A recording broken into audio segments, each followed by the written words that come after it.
Hello viewers, welcome to my YouTube channel learn with Joy. তো আজকের ভিডিওতে আমি তোমাদেরকে মাধ্যমিক 2026 সালের ভূগোলের সাজেশান দেব। তো ম্যাপ পয়েন্টিং থেকে আজকে তোমাদের সাজেশান দেব। তোমাদের পরীক্ষায় কী রকম ম্যাপ পয়েন্টিং আসতে পারে আমি বলে দেব।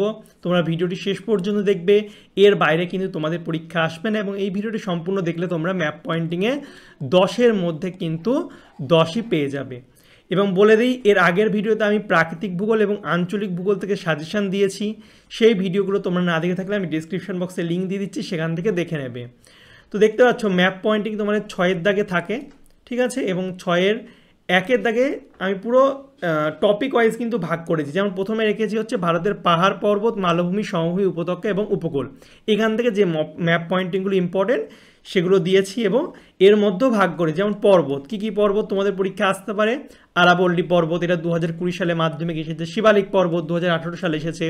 নীলগিরি পর্বত 2023 সালে। কারাকোরাম পর্বত, লাদাখ, বিন্ধ্য পর্বত, পশ্চিমঘাট পর্বত, পূর্বঘাট পর্বত, আনাইমালাই এবং হচ্ছে পীর পাঞ্জাল পর্বত।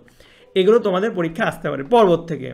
এবার একটা কথা তোমাদের বলে দিই, এখানে দেখতে পাচ্ছ কিছু কিছু লাল কালি দেওয়া আছে। লাল কালি যেগুলো দেওয়া আছে সেগুলো ভীষণ ইম্পর্টেন্ট। এগুলো তোমরা ভালো করে প্র্যাকটিস করবে। যারা দুর্বল ছাত্র, একটু কম প্র্যাকটিস করতে চাও, তারা হচ্ছে এই লাল কালিগুলো এবং যেগুলো হচ্ছে মাধ্যমিকে এসেছে সেইগুলো প্র্যাকটিস করবে। ওকে, তাহলে অনেক কিন্তু তোমাদের কমে যাবে প্রশ্ন সংখ্যা। আর যারা ভালো ছাত্র, যারা ভাবছো সব করবে, তারা সবগুলো প্র্যাকটিস করবে, সবগুলো করতে পারে। এর বাইরে কিন্তু তোমাদের পরীক্ষায় দেবে না। এবং যেগুলো লাল কালি দিয়েছি সেগুলোও ভীষণ ইম্পর্টেন্ট, তোমরা এগুলো করো, দেখবে এর মধ্যে কিন্তু পরীক্ষায় দিয়ে দেবে। ওকে, তো এরপরে দেখতে পাচ্ছ পর্বতশৃঙ্গ থেকে কাঞ্চনজঙ্ঘা, গুরু শিখর, আনাইমুদি, দক্ষিণ ভারতের সর্বোচ্চ শৃঙ্গ K2, ভারতের সর্বোচ্চ শৃঙ্গ পাহাড় থেকে হচ্ছে রাজমহল পাহাড়, গারোখাসি, জয়ন্তী পাহাড়, এগুলো ইম্পর্টেন্ট। মালভূমি হচ্ছে ছোটনাগপুর মালভূমি, ইম্পর্টেন্ট, লাল দাগ দেওয়া। ডেকান ট্র্যাপ, মেঘালয় মালভূমি, কর্ণাটক মালভূমি। আর মরুভূমি হচ্ছে থর মরুভূমি, গ্যাপ হচ্ছে থলঘাট, ভোরঘাট, পলঘাট। এবং উপকূল হচ্ছে করমণ্ডল উপকূল, মালাবার উপকূল, কোঙ্কণ উপকূল, ইম্পর্টেন্ট, করমণ্ডল আর কোঙ্কণ। আর উপত্যকার মধ্যে হচ্ছে কাশ্মীর উপত্যকা। তো মালভূমি বলভূমি থেকে তোমরা এগুলোই করবে। এরপর হচ্ছে নদ নদী এবং হ্রদ থেকে হচ্ছে নদ নদী থেকে হচ্ছে গোদাবরী, নর্মদা, এটা 2024 সালে। ব্রহ্মপুত্র, সুবর্ণরেখা, লুনি নদী ভারতের অন্তর্বাহিনী নদী এবং তাপ্তি 2023 সালে এসেছিলো। কাবেরী 2022 সালে, কৃষ্ণা নদী 2018 সালে এসেছিলো। এবার হ্রদ থেকে হচ্ছে চিল্লা হ্রদ, তো হচ্ছে লোকটাক 2023 সালে এসেছিলো। পুলিকট, উলার, ডাল, তো ঠিক আছে। তারপর হচ্ছে দেখো সম্বর এবং হচ্ছে ভেম্বনাথ, এগুলো ইম্পর্টেন্ট। এবং 3 হচ্ছে উপসাগর থেকে হচ্ছে খাম্বাত উপসাগর আর হচ্ছে মান্নার উপসাগর। উপসাগরের মধ্যে এই দুটো ইম্পর্টেন্ট, লাল দাগ দেওয়া আছে, ঠিক আছে। এবং জলাশয় থেকে হচ্ছে কচ্ছের রনা, এটাও ইম্পর্টেন্ট। তো নদ নদী গেলে এবার 6-এর 3 হচ্ছে জলবায়ু থেকে যেগুলো ইম্পর্টেন্ট সেগুলো হচ্ছে ভারতের দুবার বৃষ্টিপাতযুক্ত অঞ্চল, ভারতের সর্বাধিক বৃষ্টিপাতযুক্ত অঞ্চল মৌসিনরাম আর চেরাপুঞ্জি, এটা 2025 সালে এসেছে, তাও তোমরা প্র্যাকটিস করবে। তারপর হচ্ছে শীতকালীন মৌসুমি বৃষ্টিপাতযুক্ত অঞ্চল, পশ্চিমঘাট পর্বতের বৃষ্টিপাতযুক্ত অঞ্চল, ভারতের শুষ্কতম অঞ্চল, একটি অতি অল্প বৃষ্টিপাতযুক্ত অঞ্চল এবং ভারতের একটি বৃষ্টিচ্ছায় অঞ্চল।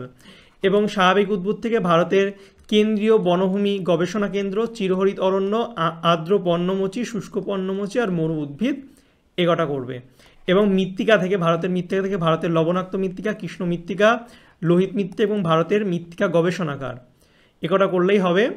তারপর হচ্ছে ভারতের কৃষিজ উৎপাদক অঞ্চল থেকে হচ্ছে কফি উৎপাদক অঞ্চল, কার্পাস উৎপাদক অঞ্চল, পশ্চিম ভারতের হচ্ছে মিলেট উৎপাদক অঞ্চল, উত্তর পূর্ব ভারতের চা উৎপাদক অঞ্চল, ভারতের ধান গবেষণাগার কটক, গম গবেষণাগার পুসা এবং হচ্ছে মিলেট গবেষণাগার হায়দ্রাবাদ, এগোটা করবে।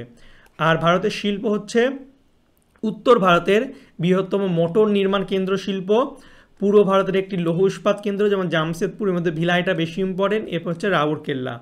এবং ভারতের রুড় অঞ্চল, ভারতের হচ্ছে বৃহত্তম পেট্রোরসায়ন শিল্পকেন্দ্র, পশ্চিমবঙ্গের একটি পেট্রোরসায়ন শিল্পকেন্দ্র, সেলের সদর দপ্তর, ভারতের বা পূর্ব ভারতের রেল ইঞ্জিন নির্মাণ কেন্দ্র এবং ভারতের একটি বৈদ্যুতিন শিল্পকেন্দ্র, এগোটা করবে।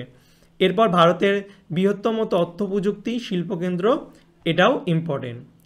এরপর ভারতের জনসংখ্যা থেকে হচ্ছে ভারতের সর্বাধিক জনঘনত্বপূর্ণ অঞ্চল এবং ভারতের জনবিরল অঞ্চল, এই দুটো করলেই হবে।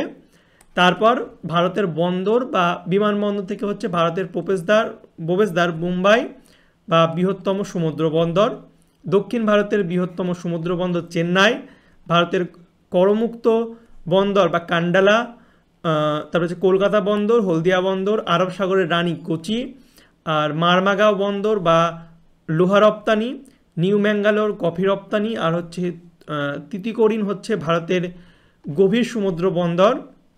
পূর্ব ভারতের একটি স্বাভাবিক বন্দর বা বিশাখাপত্তনম 2018-19 সালে এসেছে। পশ্চিম ভারতের একটি স্বাভাবিক বন্দর 2020 সালে এসেছিল। পূর্ব উপকূলীয় একটি কৃত্রিম পোতাশ্রয়যুক্ত বন্দর, ভারতের আধুনিকতম প্রযুক্ত বা হাইটেক বন্দর বা জওহরলাল নেহরু বন্দর। তারপর হচ্ছে নেতাজি সুভাষচন্দ্র বসু আন্তর্জাতিক বিমানবন্দর কলকাতাতে। তারপর হচ্ছে ভারতের বৃহত্তম আন্তর্জাতিক বিমানবন্দর দিল্লি। দক্ষিণ ভারতের একটি আন্তর্জাতিক বিমানবন্দর। এ কটা ইম্পর্টেন্ট। তো বন্দর থেকে তোমাদের অনেক কটাই প্রশ্ন দিয়েছি, কারণ বন্দর থেকে কিন্তু পরীক্ষায় প্রশ্ন আসেই। তো ভালো করে প্র্যাকটিস করবে, যেগুলো লাল দাগ দেওয়া সেগুলো বেশি করে প্র্যাকটিস করবে। এরপর লাস্ট হচ্ছে ভারতের মহানগর থেকে বেঙ্গালুরু, ভারতের প্রধান প্রশাসনিক কেন্দ্র দিল্লি, পূর্ব ভারতের একটি মহানগর কলকাতা, মুম্বাই, দক্ষিণ ভারতের একটি মহানগর চেন্নাই, ভারতের গোলাপি শহর জয়পুর এবং উত্তর ভারতের বৃহত্তম মহানগর। এই কটাই তোমাদের জন্য ইম্পর্টেন্ট। ঠিক আছে, তো ম্যাপ পয়েন্টিংয়ের পুরো সাজেশান দিলাম। 10টা তোমাদের প্রশ্ন আসে এবং 10টা টপিক থেকে আমি আলাদা আলাদা করে তোমাদের বলে দিলাম যেগুলো তোমাদের করতে হবে। তোমরা এগুলো এই টপিক অনুযায়ী প্র্যাকটিস করো, দেখবে এর বাইরে কিন্তু তোমাদের পরীক্ষাতে আসবে না। এবং টপিক যেহেতু করা আছে তাহলে তোমাদের প্র্যাকটিস করতেও কিন্তু সুবিধা হবে। আর যারা ভালো ছাত্র রিস্ক নেবে না তারা সবগুলো করবে। যারা একটু দুর্বল ছাত্র ভাবছে এতগুলো আমার দ্বারা সম্ভব না, তারা জাস্ট যেগুলো লাল দাগ দেওয়া আছে এবং যেগুলো মাধ্যমিকে এসেছে বিভিন্ন পরীক্ষাতে সেগুলো করে রাখবে, তাহলেই কিন্তু হয়ে যাবে। ঠিক আছে, ভিডিওটি ভালো লাগলে লাইক কমেন্ট শেয়ার করবে। চ্যানেলে নতুন হলে চ্যানেলটিকে সাবস্ক্রাইব করে পাশের যে বেল আইকন আছে সেটা টিপে দেবে, তাহলে আমি যখনই নতুন নতুন ভিডিও ছাড়বো তোমাদের কাছে সবার প্রথম সেই ভিডিও নোটিফিকেশান চলে যাবে। এবং যারা ভূগোলের অন্যান্য সাবজেক্টের অন্যান্য টপিকের সাজেশানগুলো দেখোনি, আমি ডিসক্রিপশন বক্সে লিঙ্ক দিয়ে দেবো, সেখান থেকে দেখে নেবে।